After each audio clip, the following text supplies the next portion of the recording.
Assalamualaikum warahmatullahi wabarakatuh. Perkenalkan, nama saya Wiratama Farzana, NIM saya 25106111477. Dan saya hari ini membicarakan tentang pengakuan dalam hukum internasional. Dalam hubungan antar negara, tidak semua hal lahir secara tiba-tiba dengan legitimasi yang langsung diterima oleh dunia. Banyak legitimasi politik berdiri di atas satu pertanyaan mendasar. Apakah ia itu diakui? Pertanyaan ini sederhana sekali, namun dampaknya itu cukup luar biasa. Disinilah konsep pengakuan dalam hukum internasional itu mengambil peran yang sangat penting. Pengakuan itu bukan cuma sekedar hanya ucapan ataupun pernyataan secara formal. Ia adalah gerbang menuju eksistensi hukum, gerbang menuju hubungan diplomatik, dan juga gerbang menuju keterlibatan dalam masyarakat internasional. Tanpa pengakuan, sebuah entitas bisa ada secara faktual, namun itu memang hampa secara yuridis. Pengakuan dalam hukum internasional itu pada dasarnya merupakan pernyataan sepihak suatu negara yang menyatakan bahwa negara tersebut menerima keberadaan suatu subjek hukum internasional serta bersedia menjalin hubungan hukum dengannya. Subjek hukum itu bisa dapat berupa negara baru, pemerintahan baru, ataupun bahkan situasi hukum yang tertentu. Namun pengakuan bukanlah kewajiban. Ia adalah hak setiap negara. Jadi tidak ada satupun aturan internasional yang memaksa sebuah negara untuk mengakui entitas lainnya. Karena itulah pengakuan selalu berada di antara hukum dan politik, di antara norma dan kepentingan nasional. Nah, hadirin sekalian, dalam hukum internasional, pengakuan terhadap negara baru menjadi pembahasan yang paling disorot nih ketika sebuah wilayah memproklamasikan kemerdekaannya.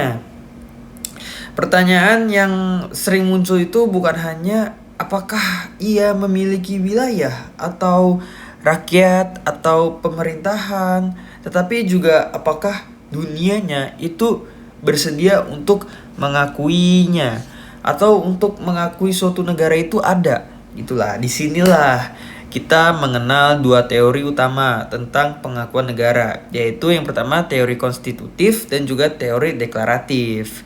Nah, menurut teori konstitutif itu suatu negara baru dianggap sah sebagai subjek hukum internasional hanya jika telah memperoleh pengakuan dari negara lainnya.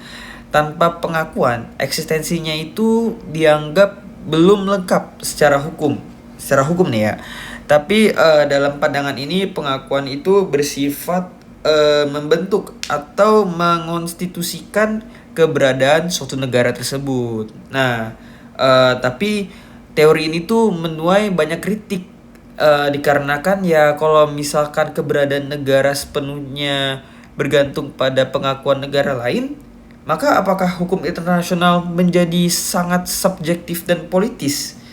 Nah, sebagai tandingannya muncullah yang ada namanya tadi muncul teori deklaratif. Nah, teori ini itu menyatakan bahwa pengakuan hanyalah pernyataan atas fakta yang telah ada. Artinya itu suatu negara itu tetap sah-sah aja sebagai negara selama memenuhi unsur-unsur negara.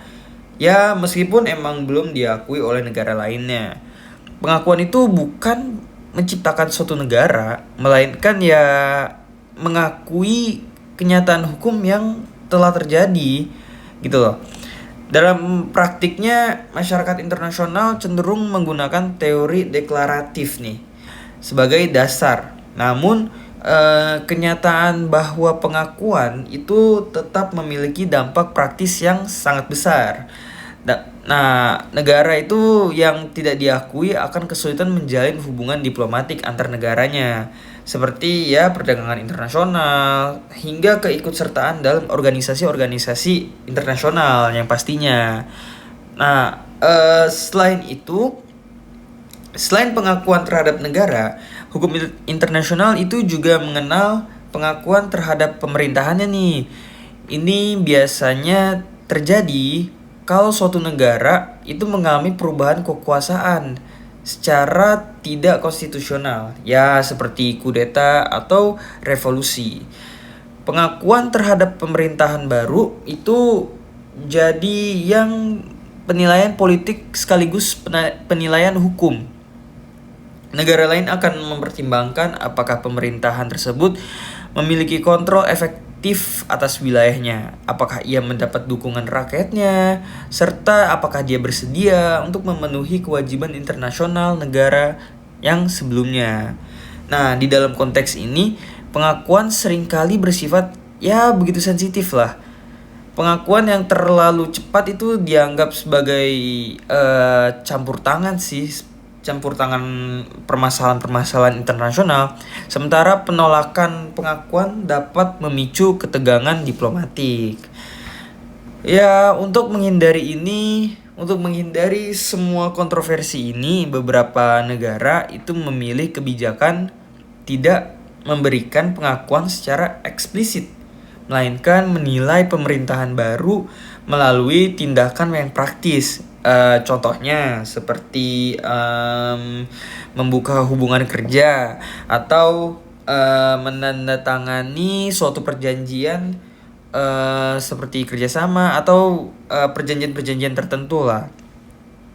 Pengakuan ini juga dapat berbentuk de facto dan juga de jure. Nah, pengakuan de facto itu diberikan ketika suatu entitas atau pemerintahan secara nyata menguasai wilayah dan menjalankan fungsi pemerintahannya, tetapi masih diragukan keberlanjutannya. Sedangkan kalau pengakuan secara de jure itu merupakan pengakuan secara penuh dan final yang menyatakan bahwa entitas tersebut ya sah-sah saja secara hukum internasional. Nah, perbedaan ini itu menunjukkan bahwa pengakuan itu tidak selalu menjadi hitam putih. Ia bisa bersifat bertahap, fleksibel, dan juga sangat dipengaruhi oleh dinamika politik internasional. Namun ini sangat penting sekali untuk dicatat bahwa pengakuan itu bukan cuma hanya soal legitimasi tetapi juga soal tanggung jawab suatu negara atau pemerintahannya. Yang diakui diharapkan bisa menghormati hukum internasional. Hukum internasional itu ataupun hak asasi manusia secara internasional. Seperti ya mungkin yang lagi saat ini viral, prinsip-prinsip perdamaian dunia sedang dipertanyakan ya. Nah, disinilah kita melihat sisi etis dari pengakuan. Ketika pengakuan tersebut diberi kepada entitas yang lahir dari pelanggaran berat terhadap hukum internasional seperti ya misalkan agresi atau aneksasi ilegal, ya maka pengakuan tersebut justru dapat melemahkan tatanan hukum internasional itu sendiri. Nah, oleh karena itu, perkembangan prinsip non-recognition yaitu kewajiban bagi negara-negara untuk tidak mengakui situasi yang timbul dari pelanggaran tersebut nih, pelanggaran serius terhadap hukum internasional. Prinsip ini akan menegaskan bahwa pengakuan tidak boleh digunakan untuk melegitimasi ketidakadilan. Dengan demikian, pengakuan bukan hanya sekedar alat politik saja, melainkan juga instrumen moral dan hukum yang berperan menjaga ketertiban dunia. Nah, jika kita lihat lagi praktik internasional hari ini, pengakuan itu sering kali menjadi arena tarik-menarik kepentingan global. Ada entitas yang diakui oleh sebagian negara, namun ditolak nih oleh negara-negara lainnya. Tetapi juga ya ada pula yang secara faktual berdiri kokoh, tetapi ya negara tersebut terisolasi secara diplomatik. Kondisi ini itu menunjukkan bahwa pengakuan dalam hukum internasional itu tidak pernah berdiri sendiri. Ia selalu berkelindan dengan kekuasaan, geopolitik, dan kepentingan strategis. Namun ya di tengah kompleksitas itu hukum internasional juga tetap berusaha menjaga keseimbangan antara realitas politik dan juga prinsip keadilan. Ya, mungkin pada akhirnya pengakuan dalam hukum internasional itu mengajarkan kita satu hal nih yang sangat penting, bahwa keberadaan hukum itu tidak hanya ditentukan oleh aturan yang hanya tertulis saja, tetapi juga oleh sikap kita ataupun kesediaan negara-negara untuk menghormati sesama, untuk menghormati keberadaan negara-negara lainnya, walaupun memang ada beberapa jika negara-negara tersebut tidak diakui secara keberadaannya oleh negara-negara lain, tapi juga tidak putus dari kata hak asasi manusia secara internasional. Pengakuan itu merupakan bentuk kepercayaan lah mungkin. Kepercayaan bahwa suatu entitas itu layak menjadi bagian dari masyarakat internasional. Seperti saya tadi bilang. Kepercayaan bahwa ia akan menjalan hak dan kewajibannya secara bertanggung jawab. Ya walaupun tanpa pengakuan sebuah entitas itu mungkin tetap ada. Namun ya dengan pengakuan ia memperoleh tempat, suara, ataupun tanggung jawab dalam tatanan dunia. Ya, maka ketika kita berbicara tentang pengakuan dalam hukum internasional, sesungguhnya kita sedang membicarakan siapa yang dianggap sah, siapa yang diberi ruang untuk berbicara, dan siapa yang diakui martabatnya dalam pergaulan nih antar bangsa. Dan disinilah hukum internasional itu menunjukkan wajahnya yang paling manusiawi, yaitu berusaha mengatur kekuasaan, membatasi kesewenangan, aturan, dan menjaga keteraturan dunia yang adil. Sekian itu saja dari saya. Terima kasih. Wabillahi taufiq wal hidayah. Wassalamualaikum warahmatullahi wabarakatuh.